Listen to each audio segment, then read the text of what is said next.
Hello, friends.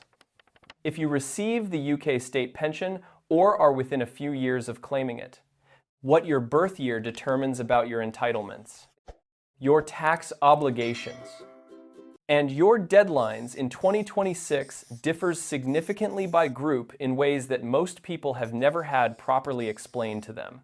The full new state pension for 2026 to 2027 sits at £12,547 and 60 pence per year. The personal allowance, the amount of income you can receive before owing income tax, has been frozen by HMRC at £12,570 since 2021. The gap between those two figures is just £22 and 40 pence. Any other taxable income at all, a small works pension. Savings interest. Part-time earnings pushes your total above the threshold.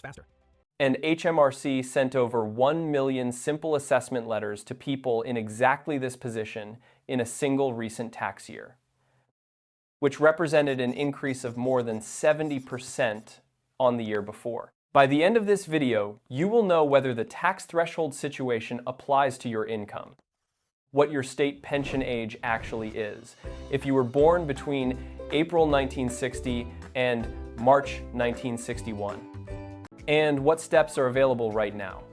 One group has a time-sensitive situation happening this month. Find yours and stay through to the end. Quick context before we begin.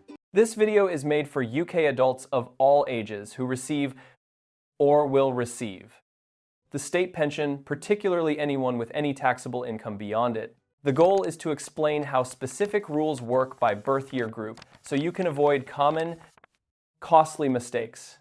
Everything here comes from publicly available official sources, the UK government's official website, HMRC, and the Future Pension Centre, and I will name each source as we go. This is educational content only, not personalized financial, tax, or legal advice, and not a promise that you will receive or owe any specific amount of money. Before any major decision, speak with a qualified financial advisor or tax professional who knows your specific circumstances. Everything we cover today comes directly from the UK government's official website and from HMRC. If this is your first time here, the rules around the state pension, HMRC thresholds, and DWP policy change regularly, and subscribers find out before deadlines pass. Drop a comment and tell us which birth year group you fall into, and whether you have received an HMRC Simple Assessment letter in retirement that arrived without any prior warning. We are covering 4 birth year groups today, and we will start with the youngest group first. Group 4, born after April 5th, 1977. You are under 49. Under current legislation, your state pension age is 68, and the government is reviewing whether to bring that date forward. 3 things matter most right now. First, your national insurance record. Per the UK government's official website, you need 35 qualifying years to receive the full new state pension, and gaps from low-earning years. Career breaks, or time abroad, become harder to document the further back they go. Check your record now through your personal tax account on the government's website. Second, the annual ISA allowance of £20,000 per year for 2026 to 2027, permanently sheltered from income tax and capital gains tax per the government's official guidance. Third, your workplace pension. If your employer offers match contributions above the automatic enrollment minimum and you are not contributing enough to capture the full match, you are forfeiting a guaranteed day one return that no other savings vehicle available to you in this position can match. Group 1, born before April 6th, 1960. You are 66 or older. 3 things are worth checking. First, if you have lost a husband or wife who was on the old state pension system and reached pension age before April 2016, you may be entitled to inherit part of the additional state pension they built up through SERPs. The State Earnings-Related Pension Scheme, according to the Department for Work and Pensions, this is not always applied automatically. Contact details for the pension service are at the UK government's official website. Second, the frozen allowance trap. The full new state pension sits just £22.40 below the personal allowance of £12,570. Any additional taxable income pushes your total over that threshold, and HMRC issues a simple assessment letter, if you receive one. It is not a scam. And the deadline to pay or dispute it is January 31st, following the end of the relevant tax year. Third, for women who retired before April 2016, the Department for Work and Pensions identified 130,948 underpayments, totaling over £800 million.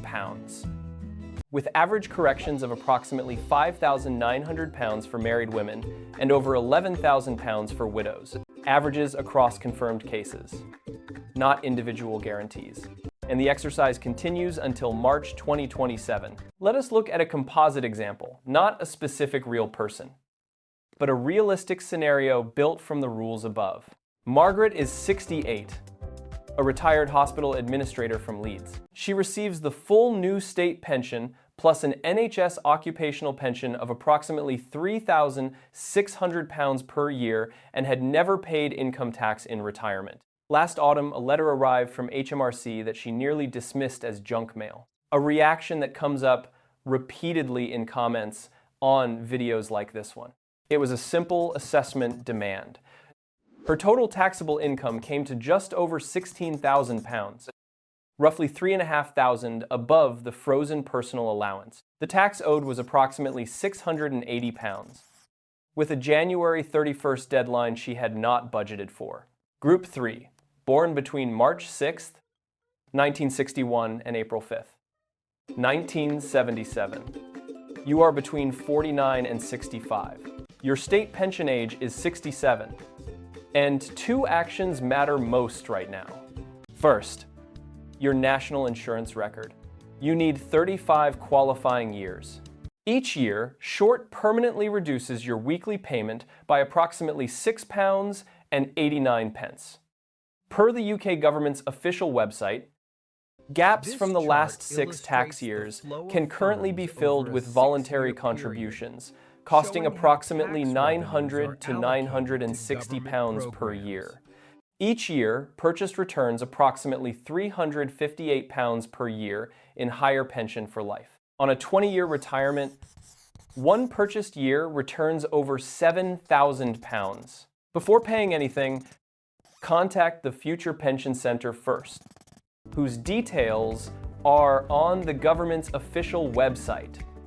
Because in some cases, filling a gap will not increase your payment at all. And you should always confirm before committing any funds. Pause and write this down. The Future Pension Center confirms whether filling a national insurance gap will actually increase your state pension before you pay. Second, marriage allowance.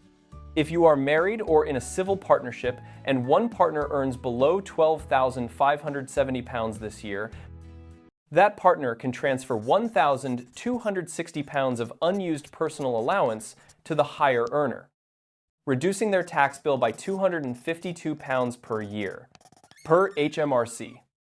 This can be backdated for 4 complete tax years, for a total potential benefit of up to £1,260.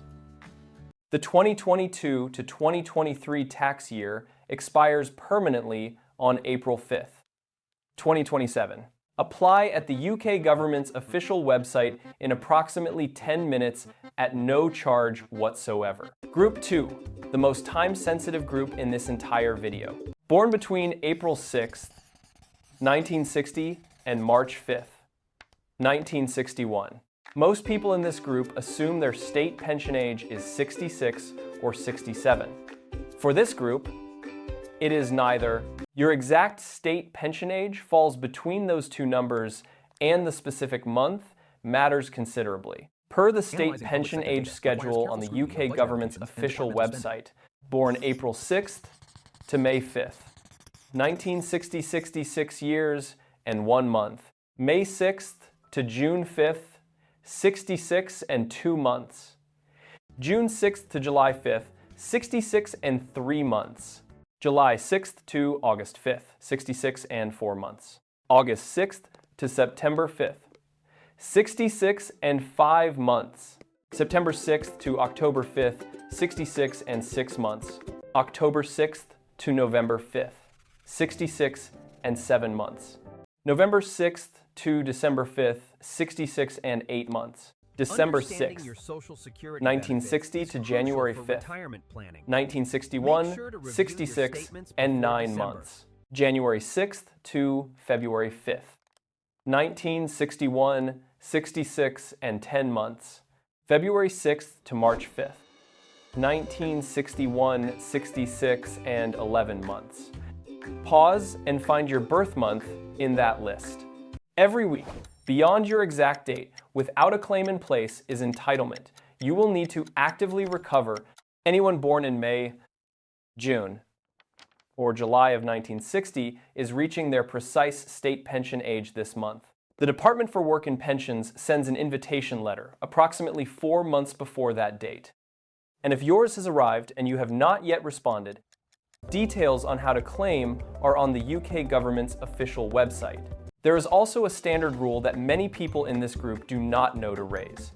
You are entitled to request backdating by up to 12 months when you make your claim, with no reason required, per the government's official guidance, on the full new state pension of £241.30 per week. 12 months of backdated payments comes to just over £12,500, paid as a lump sum with your first regular payment. Raise this with the pension service when you call.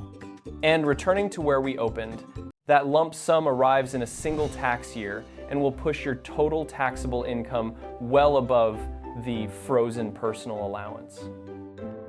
So, speaking to a qualified tax professional before you claim is worth your time. Here is the full picture. Group 4 state pension, age 68 and under review. Check your national insurance record now. Use the annual ISA allowance. And capture your employer's full pension match. Group 1. Check inherited SERPS entitlement through the pension service contact at the government's website. Watch for an HMRC Simple Assessment letter with a January 31st deadline if any income pushes you above £12,570. And women who retired before April 2016 should check the DWP underpayment correction exercise before March 2027. Group 3. Check your national insurance record and contact the Future Pension Center before paying any voluntary contributions. And apply for marriage allowance backdating before April 5th. 2027. Group 2. Use the state pension age calculator at the government's website. Act on your invitation letter if it has arrived. And always ask about backdating when you contact the pension service. 3 things to do. 3. Use the state pension age calculator on the UK government's official website and enter your exact date of birth to get your precise state pension date. 2. Check your national insurance record through your personal tax account on the government's website. Because gaps that permanently reduce your payment are not always obvious until you actually look at the record in detail. 1. If any of today's information applies meaningfully to your situation, speak to a qualified financial advisor or tax professional before acting. Because the rules around state pension timing, the personal allowance, and national insurance records interact differently in every household. If this was useful, share it with a parent, a sibling, or a partner in one of these birth year groups. Particularly anyone approaching their state pension age who has not confirmed their exact date. Or anyone receiving a small works pension alongside the state pension who has not considered how that interacts with the frozen personal allowance.